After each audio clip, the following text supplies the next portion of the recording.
So, after having told us that Christ didn't enter a sanctuary made by hands, but he did enter a sanctuary, you see, which is an antitype.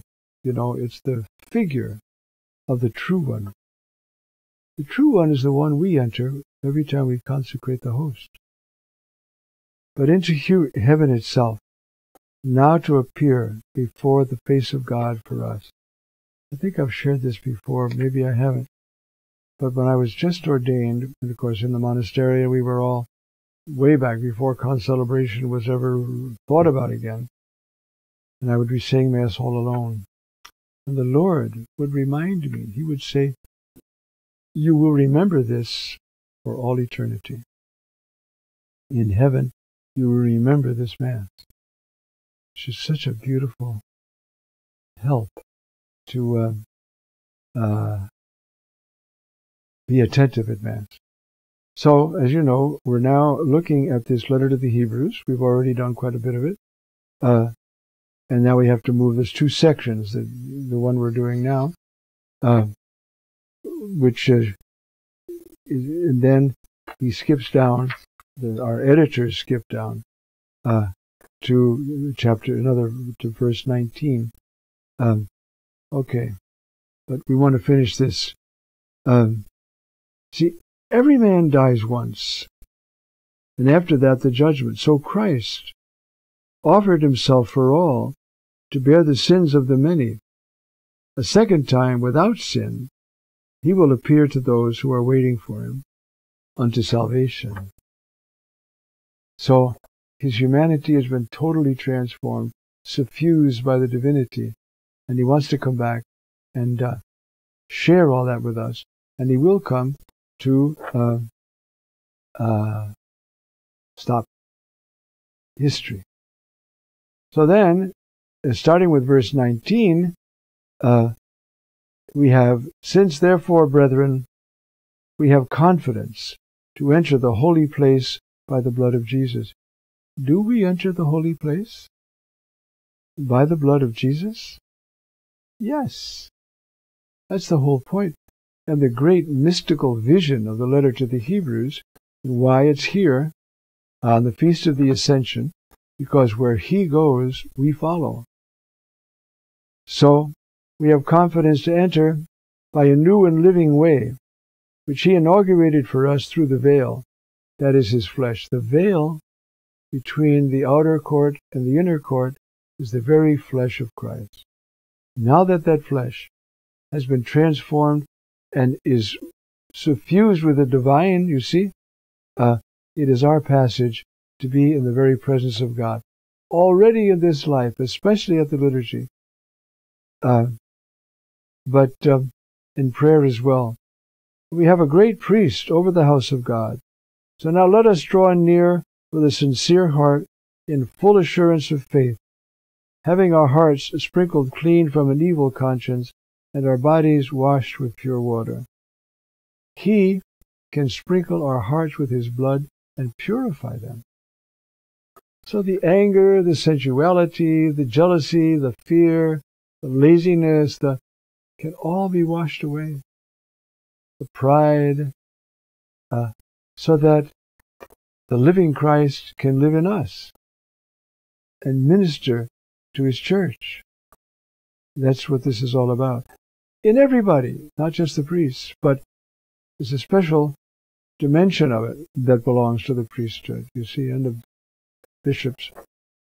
Let us draw near with a sincere heart, in full assurance, having our hearts, notice our hearts sprinkled clean from an evil conscience.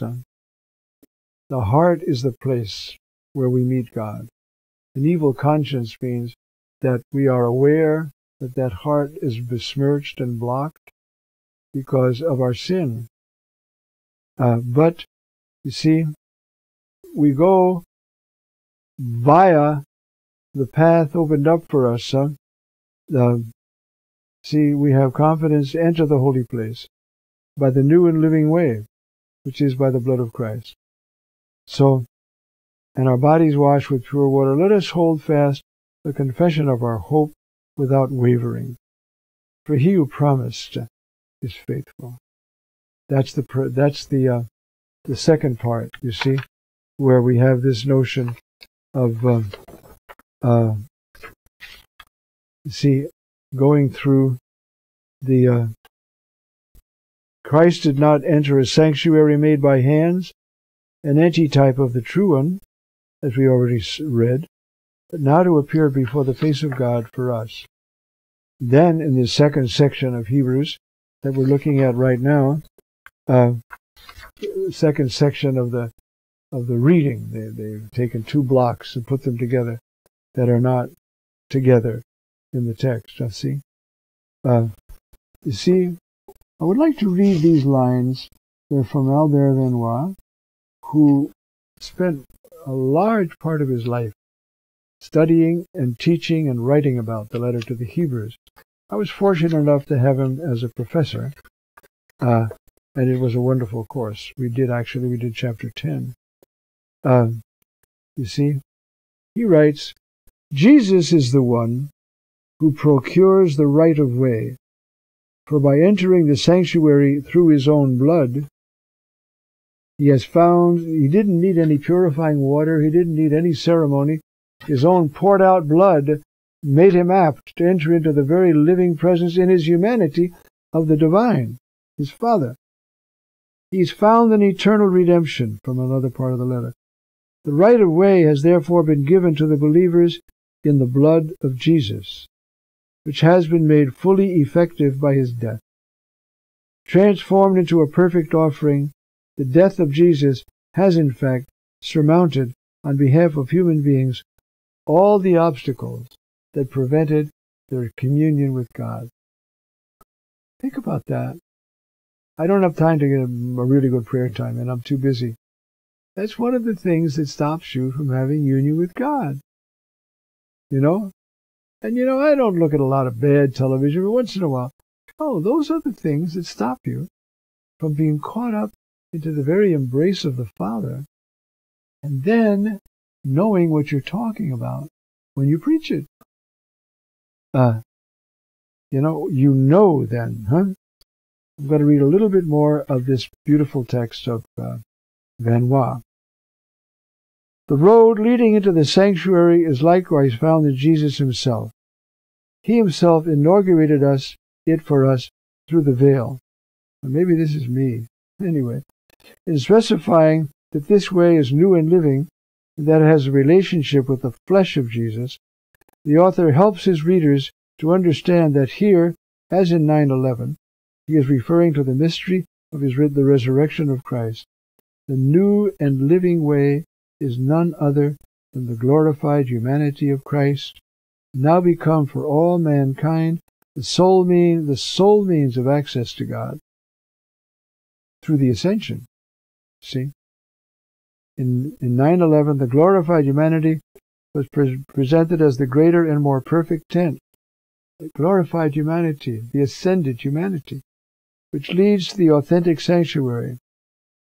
One should not be surprised to hear it called a road now, but the author has made it clear that the role of the tent consists of being a means of access. We go through the tent, the very flesh of Jesus, into the very living, breathtaking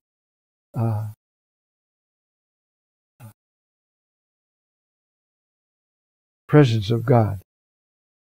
That will be enough for this. We're going to stop now.